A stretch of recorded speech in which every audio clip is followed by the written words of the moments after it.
This is CTV News with Nafisa Karim. The costs of everything are going up. Food is wild. Coffee's gone up 200 to 300% in the last 6 months. Gas, hit 210 today, and we rely upon our van to pick up donations. In an era of rising prices, charities are feeling the pinch as they try and maintain programs to feed the community. They're doing the math, and it's freaking people out. So that makes them think it's time to go electric, like now's the time. Fuel costs are driving people to consider electric vehicles. Is it worth the switch? Plus, Adam finds out how a couple's enduring love is connected to laughter and crows. Later on the Sawatsky sign-off. Good evening, and thank you for joining us. Fueling up is fueling a lot of concern and frustration these days. And in Victoria this morning, it all got a little worse. The price of regular gas soaring to $210.9 a litre. Overnight, the price on the South Island surged by around 14 cents. According to the website Gas Buddy, the average cost of regular fuel in Greater Victoria is nearing a record high set in 2022. Diesel prices continue to skyrocket, with some stations recording between $2.33 to $2.36.9 a litre. In Nanaimo, drivers have it a little easier at between $1.89.9 to $1.95.9 per litre. Now, the energy uncertainty is directly connected to the conflict in Iran and the blockade on the Strait of Hormuz. As sticker shock sets in at the pump, island charities are scrambling. Many deliver long distances to help those in need. CTV's Andy Garland has more on the impact for those putting out a helping hand. Loaves and Fishes Community Food Bank in Nanaimo not only serves the Harbour City area, but also several North Island communities. Once the food gets sorted, we need to get that food out into the community where it can be used. With a fleet of 13 trucks traveling 10,000 kilometers every month, fuel becomes an important part of their operating costs. Anywhere from, 10–20%. That's obviously going to have an impact on the costs that we have each month. Rainbow Kitchen, which provides the capital city's only family-friendly soup kitchen, is also feeling the pinch and recently cut their bus ticket program. We just had to make a really hard decision to cut that program so that we can focus on purchasing more food. Rainbow Kitchen served nearly 250,000 meals last year and want to continue doing so. But with the rising costs, which now includes gas, it's taking its toll. Gas, hit 210 today, and we rely upon our van to pick up donations from really great grocery stores, partnerships, and everything adds up. The nonprofit is now turning to sponsorships and other creative ideas to continue making meals. We have a golf tournament. We're looking for sponsors for that. We're partnering with some really great local companies to put that on for us. We're the recipient, which we're so grateful for. Loaves and Fishes are not making any changes to their fuel expenses yet and hope prices will come down soon. And then we're also hopeful that the community steps up and makes sure that we have the financial resources we need to keep our program going. Rainbow Kitchen, as well as Loaves and Fishes, add they're always looking for volunteers to help feed those in need. Andy Garland, CTV News, Nanaimo. With the skyrocketing price of fuel putting a dent in a lot of wallets, many are looking to smooth out that cost. As CTV's Anna McMillan reports, EV dealers say there has been an uptick in folks kicking the tires on electric vehicles.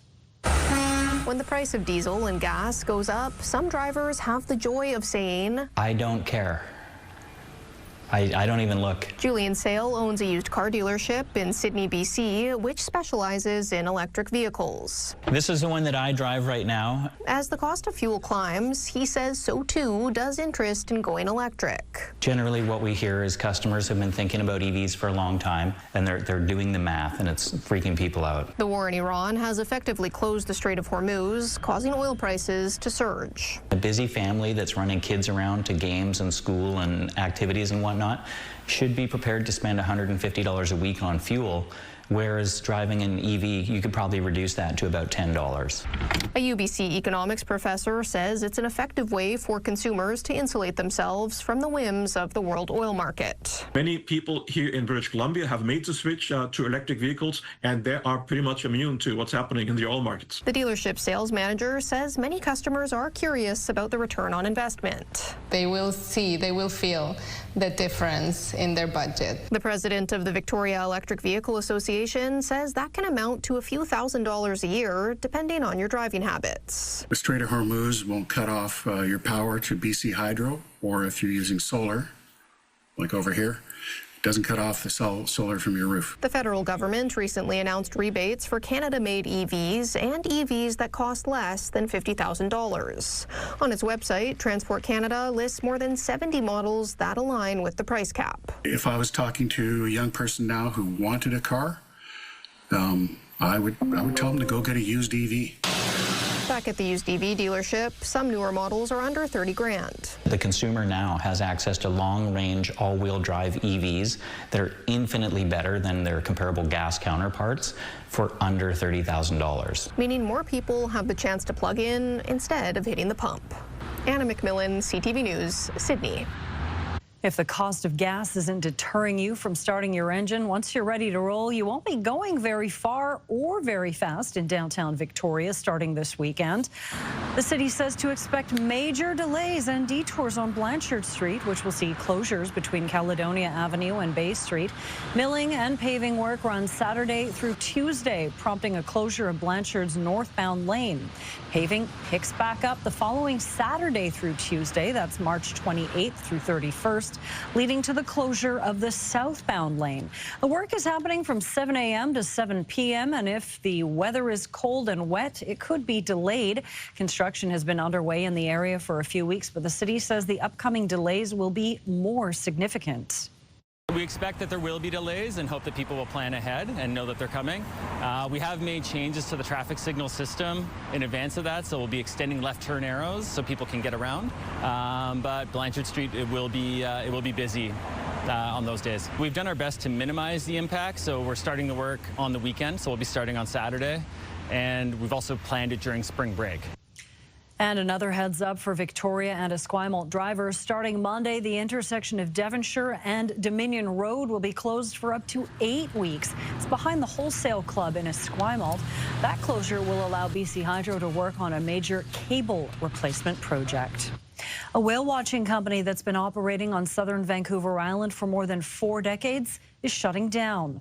5 Star Whale Watching says it has suspended operations due to various unforeseen circumstances out of its control. In a Facebook post, 5 Star's owner Andrew Lees says it's the longest running whale watching company in Victoria. It operated for 41 years, and Lees says he thought it would keep running for much longer. CTV News requested an interview with the company but has not heard back. Premier David Eby is falling behind other provincial leaders when it comes to public approval. A new poll from Angus Reid shows Eby's approval rating has declined 16 points year over year, now sitting at just 37%. It's a significant drop since March when his approval rating was 53%. The poll says the drop comes amid concerns about the budget, healthcare, and controversies over Aboriginal title. Out of the 9 provincial premiers listed, Eby lands in 7th place, only ahead of Ontario's Doug Ford and Quebec Premier Francois Legault.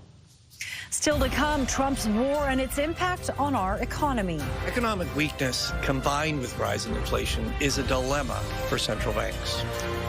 The Bank of Canada is voicing what many fear, that inflation could rise again. Yeah, after a wet morning, bit of a break in Victoria this afternoon. We're at 11 degrees right now after hitting high of 12 earlier today.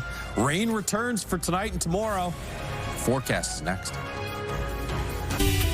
CTV Weather brought to you by Expedia Cruises. Plan, book, and safeguard your journeys. Explore the possibilities at expediacruises.ca.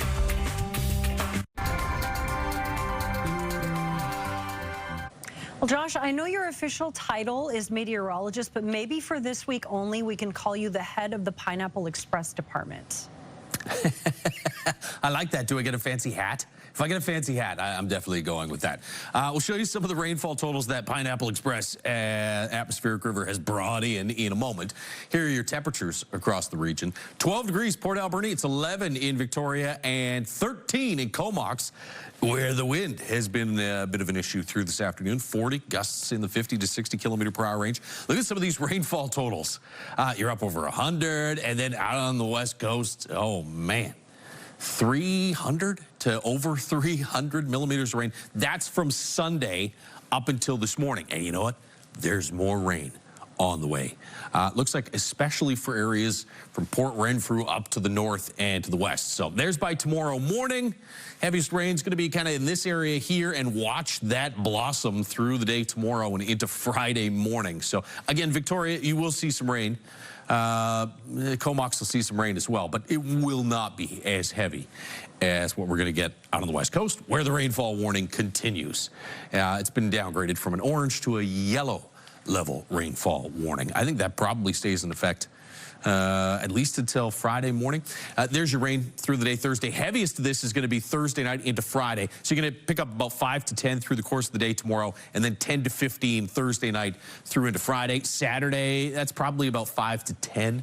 Temperatures will be in the 6 to 9 degree range, so a couple of degrees cooler than average. 15 to 25. Closer to 15, it looks like in Port Alberni.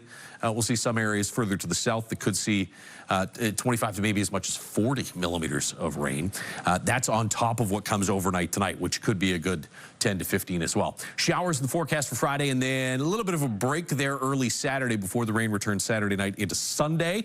Out on the west coast, heavy rain tonight. Tofino gets about 20 to 40. Port Renfrew, you can see closer to 80 millimeters of rain tonight and tomorrow. Chance of showers early Friday. And then for the weekend, it's Saturday late afternoon into the evening, and possibly Sunday as well for some scattered showers. Doesn't look as heavy, though, as what we've had. Periods of rain in Comox tomorrow, high of 12. As we showed you earlier, though, it's probably no more than 2 to maybe 5 millimeters total. 13 on Friday, and then drier for the weekend. Back to around average, though, somewhere in the 8 to 10 degree range Saturday, Sunday. Rain in Nanaimo tomorrow, high about 13. Again, probably no more than about 2 to 5 millimeters worth of rain. 13 Friday with partly cloudy skies and some sunshine, and a high of 10 on Saturday. In Victoria, 10 degrees tomorrow morning. We'll get to about 12 in the afternoon, about 10 to 20 millimeters worth of rain overnight tonight and through the course of the day tomorrow. And then the pattern shifts a little bit. Mixed sun and cloud. 14 on Friday, sunshine at 11 on Saturday. Chance of some scattered showers at about 11 degrees again on Sunday. But the main rainmaker finally breaks down, it looks like, by Friday. CTV Weather is brought to you by Expedia Cruises for air, land, and sea vacations. Friday's also the spring equinox, so nice to see a shift to some warmer and drier conditions just in time for spring. All right, couple more days of this then, though. Thanks, Josh. The BC government has hiked the damage limit for people whose intimate images were posted online without their consent. Under changes to the province's Intimate Images Protection Act, victims can now seek up to $75,000 in damages, up from just $5,000. The updates also make it easier to have images removed quickly and hold offenders accountable through the Civil Resolution Tribunal. The province says the changes strengthen privacy protections and send a clear message that sharing intimate images without consent will not be tolerated. The war in Iran is already having an impact on the global economy, and today the Bank of Canada is saying definitively inflation is going up. CTV's Annie Bergeron-Oliver was at this morning's announcement. It didn't take long for the war in Iran to boost the price at the pumps and kickstart an energy-driven consumer squeeze the Bank of Canada says is fueling inflation. The issue for us is not really the immediate increase in inflation. We know that's going to happen. It's does that start to get generalized, start to spread, start to look more persistent. The bank says it will work to make sure that doesn't happen, but warns the longer the war goes on, the wider the impacts on the economy that right now is weaker than the bank projected. Growth is slower, the job market is soft, and exports are lower than expected. Normally, I think people would be thinking, well, you know, Canada needs some interest rate relief here.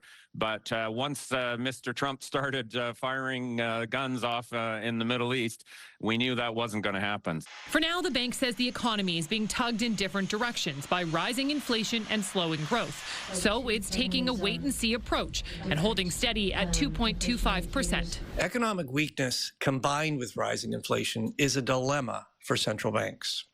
Increasing interest rates to slow inflation could further weaken the economy. Economists say that decision makes sense, but they also warn global uncertainty will likely hurt consumers. There's a lot of anxiety that's building about the anticipated inflation, and retailers are already going to be hiking their prices as they expect their costs to increase as these higher energy prices work their way through the supply chain. The bank says it will be keeping a close eye not only on the war in Iran, but on the impact tariffs and U.S. trade are having on the Canadian economy. And if necessary, Tiff Macklem says the bank will act. Annie Bergeron-Oliver, CTV News, Ottawa. Since the start of the war, Lebanon's capital Beirut has been pounded by Israeli attacks targeting Iran's ally Hezbollah. Today, Israeli forces leveled a 10-story apartment building in the city center after issuing an evacuation notice. And as CTV's Rachel Aiello reports, the escalating violence and humanitarian crisis in that country is also escalating concerns for Canadians still in the region. A multi-story apartment in central Beirut decimated. The Israeli military claimed the building was being used by the Iran-backed Hezbollah militant group. Targeting 4 buildings in 8 hours, Israel stepped up airstrikes in Lebanon on Wednesday. Lebanese officials say at least 10 people were killed. It's just pain. They don't have targets anymore, this man says. Strikes also damaged bridges and a gas station in southern Lebanon. Since March 2nd, according to Lebanon's health ministry, more than 900 people have been killed, thousands injured, and another 1 million displaced. Children and families who have fled their homes with barely nothing, who are sleeping on the street for a couple of days until they figure out where to go. Canadian Ahmed Araji has been in Lebanon assisting with humanitarian efforts. Last week, he told CTV News he wanted to stay, but he's now changed his mind after having to flee his hotel due to nearby explosions. But I never imagined in my life that I would have to flee an area, escape an area because my life was in danger. So going through that made me realize that maybe I need to pack my bags and go back home. This week, Canada joined European allies expressing grave concerns about the escalating violence. The humanitarian situation is worsening. While condemning Hezbollah, world leaders are calling for a political solution. Here's a chance, I think, for Canada to really show its diplomatic leverage. The federal government has recently promised $37 million in humanitarian aid for civilians in Lebanon. Rachel Aiello, CTV News, Ottawa. Coming up, love and laughter. Adam finds out how watching crows and making puns are inspiring enduring love. Next on the Sawatsky Sign Off.